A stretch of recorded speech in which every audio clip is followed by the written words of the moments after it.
One family one entrepreneur అనే నినాదంతో అభివృద్ధిలో ముందుకెళ్తున్న మన ప్రభుత్వం గత 19-20 నెలలుగా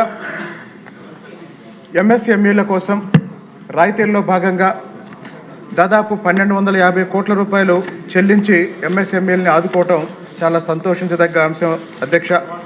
గత ప్రభుత్వంలో నిర్లక్ష్యానికి గురి కాబడి వేల కోట్ల రూపాయలు ఎంఎస్ఎంఈలు అప్పులు చేసి వడ్డీలు చెల్లిస్తూ ఇబ్బందుల్లో ఉన్న దశలో మన ప్రభుత్వం ఈ 1250 కోట్లు చెల్లించి చాలామందిని ఆదుకుంది.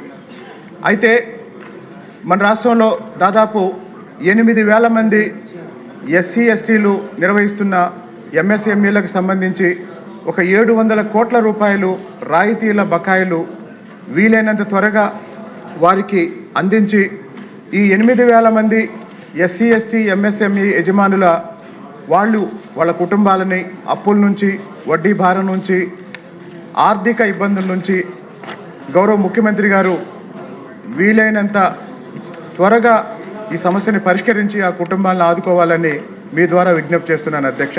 ధన్యవాదాలు.